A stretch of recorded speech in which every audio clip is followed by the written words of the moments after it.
इसके पहले वीडियो में हमने कारक देखा है, लिंग देखा है। कारक किसे कहते हैं, लिंग किसे कहते हैं, लिंग के कितने भेद है, 2 भेद है। उसके बाद हम वचन और वचन के भेद इसकी जानकारी प्राप्त करेंगे।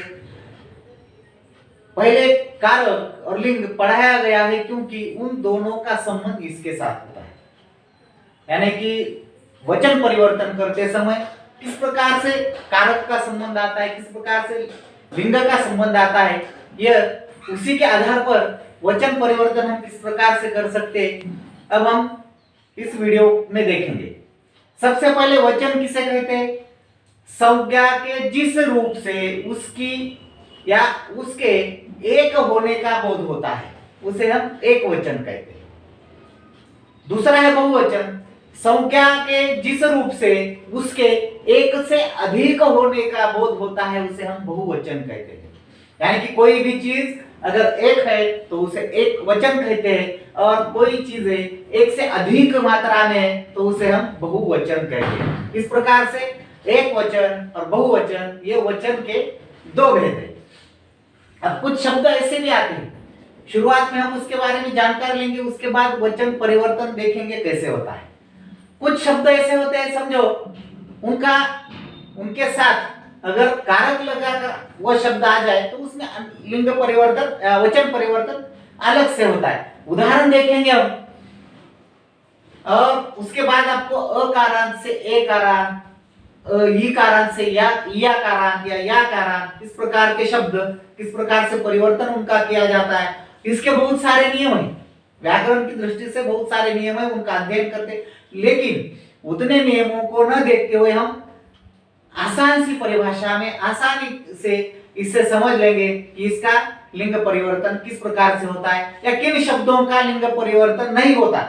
कुछ ऐसे भी शब्द है जिनका वचन परिवर्तन नहीं किया जा सकता, लिंग परिवर्तन होता है लेकिन उनका वचन परिवर्तन नहीं होता। सबसे पहले हमें उस शब्द का लिंग पहचानना होगा, उसके बाद हम उस वाक्य को ठीक तरीके से कर सकते हैं, उसमें वचन परिवर्तन कर सकते हैं। अब कुछ शब्द, 1-2 उदाहरण यहाँ पर देखेंगे कि किस प्रकार से उन शब्दों में कारक के अनुसार वचन परिवर्तन होता है। अगर हमने शब्द लिखा भक्त, यह शब्द एक वचन में भी ऐसे ही है। भक्त कैसा है? मेरी भक्त होता है, नहीं होता, मेरा भक्त, यानी कि यह शब्द क्या है? लिंग के अनुसार ये पुल्लिंग का शब्द है। सिर्फ यहां पर समझना है हमें किस प्रकार से वचन परिवर्तन भी होता है। ये आपकी समझ में आ गया? भक्त क्या है, यानी कि मेरी भक्त नहीं कह सकते हम, मेरे भक्त, यानी कि ये शब्द पुल्लिंग है। अब इसका हमें क्या करना है? एक वचन से बहुवचन बनाना है। तो बहुवचन में भी क्या होगा? भक्त का भक्त ही होगा। अगर वाक्य में किसी कारक सभी मेरे, इसका उदाहरण देखेंगे, सभी मेरे भक्त है। कुछ छोटी छोटी सी बातें हैं, ये भी हम यहां पर समझाएंगे। सभी मेरे भक्त है, यानी कि भक्त कितने हैं? सभी, यानी कि बहुत सारे भक्त है, लेकिन फिर भी यहाँ पर बहुवचन में भी भक्त इस शब्द का उच्चारण या प्रयोग भक्त के तौर पर ही किया गया है, इसमें कोई परिवर्तन नहीं हुआ। सभी, यानी एक से जब अधिक लोग होते हैं तब उसे सभी कहा जाता है। यानी दूसरा वाक्य, बहुत सारे मेरे भक्त है, मेरे बहुत से भक्त है, यानी एक से अधिक होते हुए भी इस शब्द में कोई परिवर्तन नहीं होता, यानी एक वचन में भक्त होता है और ये बहुवचन में भी भक्त होता है। लेकिन दूसरा वाक्य हम इसके बारे में देखेंगे, मेरे भक्तों को मत समझाओ, या मेरे भक्तों को समझाओ। अब यहां पर भक्त शब्द आ गया, लेकिन यहां क्या हो गया? भक्तों हो गया। यह क्यों हुआ? क्योंकि जब भी कोई कारक उसके साथ आता है तो उसके शब्द में या उसके जो वो शब्द है इसमें परिवर्तन अलग से होता है। यहां पर क्या हो गया, भक्तों को, यानी कि कारक का जो प्रयोग होता है, सकारक विभक्ति होती है या कारक के साथ जब शब्दों का प्रयोग होता है तब जाकर उसके मूल रूप में परिवर्तन होकर यह भक्त का भक्तो हो जाता है। लेकिन सीधा सीधा अगर शब्द दिया गया है तो उसका एक वचन से बहुवचन में कोई परिवर्तन नहीं होता।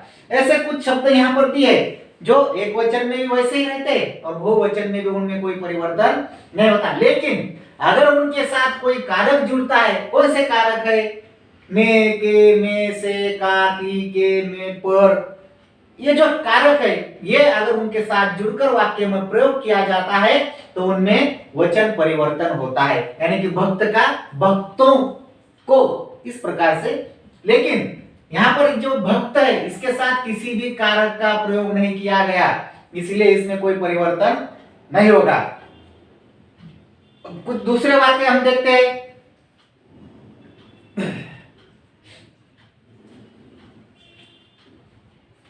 ये आसानी से समझ जाओ। दूसरा वाक्य देखेंगे हम, ये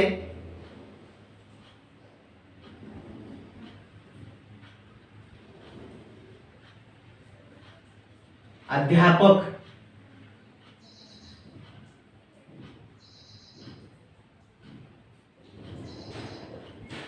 अध्यापक पढ़ाते हैं। शब्दों में किस प्रकार से कारक लगने के बाद क्या परिवर्तन होता है।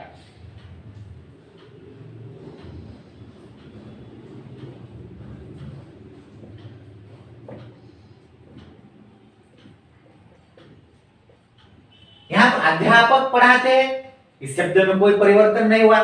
बहुत सारे अध्यापक हो सकते हैं।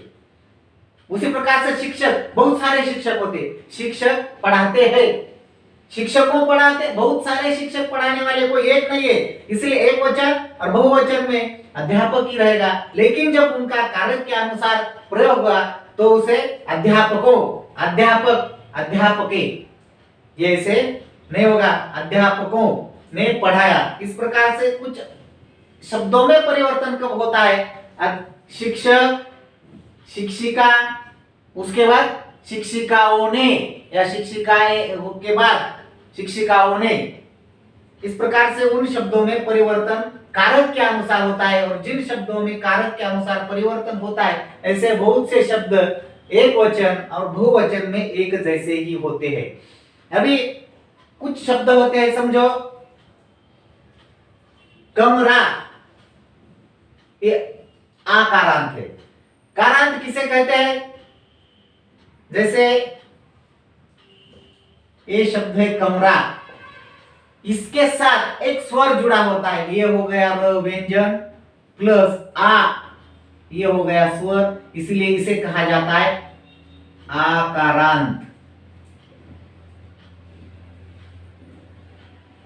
अभी बहुवचन बनाते समय समझ लो, आकारांत अगर है तो इसका ये हो जाता है, आ बरोबर बहुवचन में ये हो जाता है, यानी कि कमरा आकारांत है, केला आकारांत, आंख अकारांत, रात अकारांत, बुढ़िया आ, बुढ़िया आ, लड़की ईकारांत। कौन सी ई है यहाँ पर, यानी कि ये दीर्घ ई है। पर इसका ठीक है, इसका दीर्घ ई के साथ साथ जब उसका बहुवचन में परिवर्तन करेंगे तो क्या होगा ये हम समझाएंगे। समझो, यहां पर दिया है दीर्घ में लड़की, इकारांत है ये, इसका पहले क्या करना होगा हमें, इकारांत का परिवर्तन इस ई में यानी कि ह्रस्व ई में करना पड़ेगा। उसके बाद यहां आगे या ये प्रत्यय यानी कि या कारण से इसका शब्द हम बना सकते। लड़की, लड़कियां, पहले इस ई का इस ई में रूपांतर करना पड़ेगा, परिवर्तन करना पड़ेगा, तब जाकर इसका हम बहुवचन बना सकते। बहुत सारे नियमों के अनुसार उसे बनाया जाता है, लेकिन समझने के लिए सिर्फ इतना कहा गया है। कुछ ऐसे शब्द है जो शब्द जिनमें परिवर्तन नहीं होता उसे पहले समझ लो, उसके बाद ही लिखना है। जिन शब्दों का कारांत यहाँ पर आपको बताया जाएगा, शब्द पढ़ना है, कारांत आपको किसे कहा गया ये समझ बता, यानी कि रात, इसमें तो ये व्यंजन है प्लस अ ये स्वर है, इसलिए यह अकारांत, अकारांत। इसी प्रकार से लता आकारांत और सोना आकारांत। ऐसे ही आपको एक बात बहुतांश जगह पर जब भी अ ई उ अकारांत, ईकारांत, दीर्घ ईकारांत, उकारांत, इन शब्दों का अगर आपको पूछा गया परीक्षा में तो इसका क्या होगा, एक वचन और बहुवचन दोनों परिस्थितियों में उन शब्दों में कोई परिवर्तन नहीं होता, यानी कि उनका वचन परिवर्तन किया नहीं जा सकता। वे एक वचन में जैसे है वैसे ही बहुवचन में रहेंगे। जैसे हमने यहाँ पर लिखा है हाथ, उसी के साथ साथ हम लिख सकते हैं हाथी। ऐसे बहुत सारे शब्द है, हाथी, हाथ, भाई, शिक्षक, इस प्रकार न, धन, दुर्लभ, भाग्य, यानी कि ई उ कारांत वाले जो शब्द होते हैं एक वचन में भी और बहुवचन में भी उनमें कोई परिवर्तन नहीं होता। ऐसे शब्दों को हमें याद रखना है। सिर्फ इतना ही याद रखो कि उच्चारण में किस कारांत का उच्चारण होता है, व्यंजन के साथ साथ कौन सा स्वर जोड़ा जाता है या आता है। अगर ये स्वर आते हैं अकारांत, ईकारांत, ईकारांत, उकारांत है तो समझ लो कि वो एक वचन में जैसे बहुवचन में वैसे ही होगा, उन शब्दों में कोई परिवर्तन नहीं होता।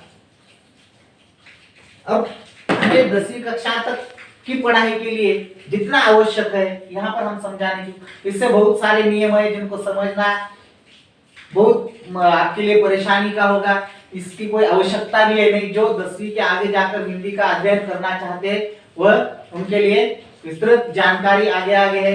हिंदी व्याकरण में हम जितना सब कुछ पढ़ाने लगे, थोड़ी सी जानकारी देकर, थोड़ा सा नियमों की ओर देखकर आसान से आसान तरीके से अब तक 10वीं कक्षा तक हमें जितना पर्याप्त है उतना समझाने की यहाँ पर कोशिश की जाती है। समझो, कमरा, इसका बहुवचन होगा कमरे, केला, केले, आंख, आंखें, ये कारांत होने लगा है। आ का ए, आपको पहले ही बता दे, आ का ए कारांत। उसी प्रकार से रात का रातें, ये दोनों का क्या हो गया, अकारांत है, इसका हो गया ए कारांत, रातें, ए कारांत हो गया। यहां पर आ का ए, गुड़िया, आकारांत, यहां पर या कारांत होगा इसका, गुड़िया, गुड़िया, लड़की, जैसे आपको बता दिया ई का या कारांत,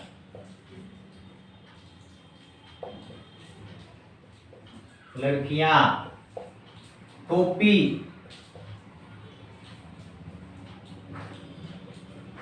टोपियां, शाखा, आका ए कारांत, शाखाएं, सभा,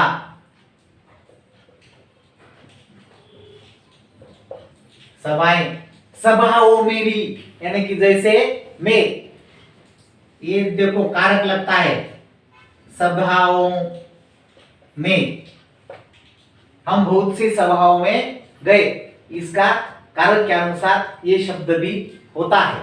लता, लताएं, दिन, दिने,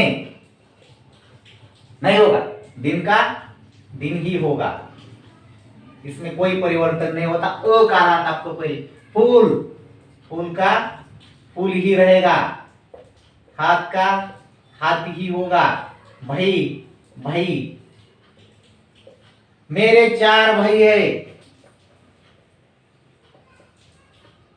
4 भाई है, इसमें भी 4 भी है, फिर भी भाई हो गया।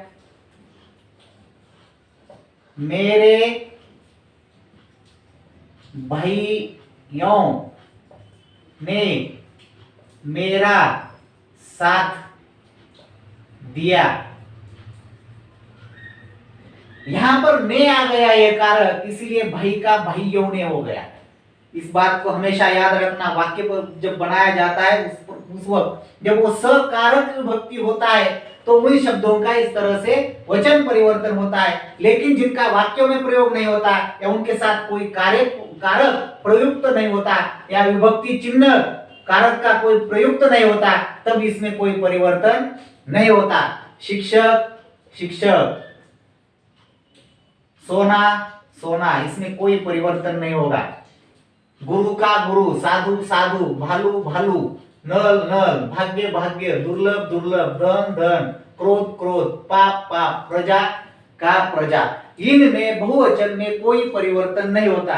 इस प्रकार से एक वचन और बहुवचन उनकी पहचान, उसे हम किस तरह से पहचान सकते हैं, उनका वचन परिवर्तन किस प्रकार से कर सकते हैं, इस बात को बिल्कुल आसान तरीके से यहाँ पर समझाया गया है। कुछ ऐसी बातें होती है जिनको समझना आवश्यक है। अब थोड़ी कुछ दूसरी बातें हैं जिन्हें हमेशा याद रखना है। एक वचन में कैसे लिखा जाना चाहिए और बहुवचन में किस प्रकार से लिखा जाना चाहिए। उनमें कुछ ऐसे शब्द हैं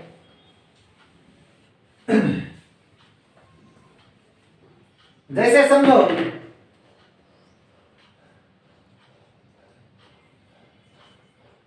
यह एक वचन में होगा,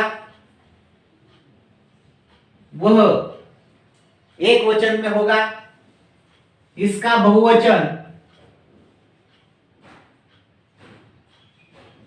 वे नहीं, यह का ये, वह का वे, ये बहुवचन में होता है। उसी प्रकार से जब हम वाक्य लिखते हैं, मैं पढ़ाई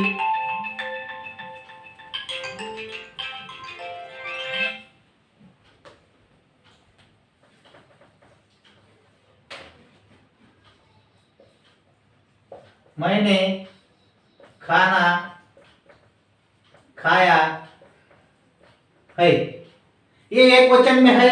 और बहुवचन में जिसका उपयोग होगा हमने, उसी प्रकार से यहां पर लिखेंगे है, इस प्रकार से इसका प्रयोग होगा। उदाहरण के तौर पर देखेंगे हम, जब हम आदर सूचक में हम का प्रयोग करते हैं एक वचन में, बहुवचन में हमें, जब एक वचन में है तो बहुवचन में है, एक वचन में थे तो बहुवचन में थे। इस प्रकार से इन बातों को भी याद रखना है। ये बहुवचन में, लेकिन जब वाक्य बनाना होता है तब इसका प्रयोग होगा। लेकिन आपको पूछा जाता है, कोई शब्द दिया जाता है, उसका वचन परिवर्तन करने के लिए कहा जाता है। लेकिन जब आगे चलकर जब आपको वचन परिवर्तन करके किसी वाक्य का निर्माण करना होता है, वाक्य में परिवर्तन करना होता है किसी शब्द का, तब जाकर इन बातों को हमें याद रखना होगा। इस प्रकार से यहाँ पर जो वचन के दो भेद, एक वचन और बहुवचन, उसी के साथ साथ किस प्रकार से वचन परिवर्तन होता है, किन शब्दों का वचन परिवर्तन वचन एक वचन से बहुवचन नहीं होता, ये यहाँ पर इस वीडियो के माध्यम से आपको समझाने का प्रयास किया गया है। जो भी परेशानी हो, जो भी कठिनाई हो, वो आप पूछ सकते हो।